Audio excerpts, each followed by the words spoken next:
زيارة فخامة السيد إيمانويل ماكرون لبلادنا تشكل فرصة سانحة لتأكيد العزم الراسخ على تعزيز التعاون بين البلدين الصديقين في مختلف المجالات، كما أنها تأتي استجابة للإرادة التي تحثهما للاستفادة من الفرص المتعددة التي يوفرها المغرب وفرنسا بغرض دعم الروابط النموذجية.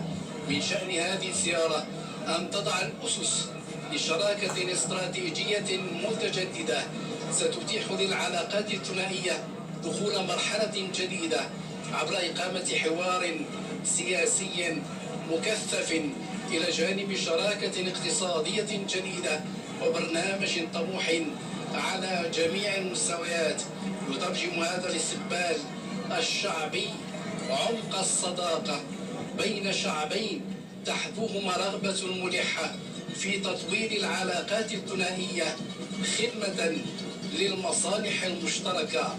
تشكل هذه الزيارة دفعة قوية للشراكة السياسية والاقتصادية والاجتماعية والإنسانية التي يحرص البلدان على تعزيزها وتطويرها، بما يعكس عمق الأواصر الأخوية الوطيدة والأصيلة التي تربط المملكة المغربية والجمهورية الفرنسية. تستمد العلاقات المغربية الفرنسية قوتها من التاريخ المشترك وغنى الروابط الإنسانية، وهي تندرج ضمن مسار شراكة تشمل مختلف الميادين الواعدة. ما فتئ البلدان يؤكدان عزمهما النهوض بالشراكة الثنائية، ولا شك أن هذه الزيارة التاريخية ستتيح تعميق التعاون الثنائي في كافة الميادين، سيما عبر تعزيز الإطار القانوني الذي ينظم الروابط بين البلدين.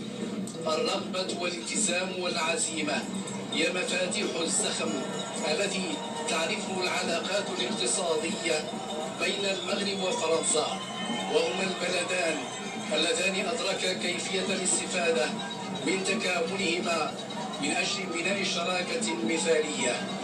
هي محطة جديدة من محطات مسار طويل لعلاقات مغربية فرنسية عريقة متعددة الأبعاد، تتكامل فيها الجوانب السياسية والاقتصادية والاجتماعية والتاريخية والثقافية. استقبال شعبي يليق بما يجمع البلدين الصديقين من روابط متينة وعلاقات تعاون مثمر تزكيها الرغبة المشتركة في النهوض بها إلى أعلى المستويات. هي علاقات ثنائية استراتيجية على أكثر من مستوى، وللبلدين انشغالات واهتمامات مشتركة، ويواجهان معا نفس التحديات، وهما عازمان معا على تحويل هذه التحديات إلى فرص للتنمية ولتحقيق الازدهار المشترك والمنفعة المتبادلة. هذه اللحظة في مسار العلاقات الثنائية المغربية الفرنسية تؤكد الاهتمام الذي توليه قيادة هذا البلد الصديق لتطوير روابط التعاون بأبعاده المختلفة مع المغرب من أجل إعطاء مضمون حقيقي للصداقة العميقة بين البلدين. تتميز الصداقة المغربية الفرنسية بطابعها المتجدد من أجل رفع التحديات، ومن أجل أن تضطلع بدورها كرافعة في الفضاء المتوسطي الإفريقي. يندرج هذا اللقاء بين قائدي البلدين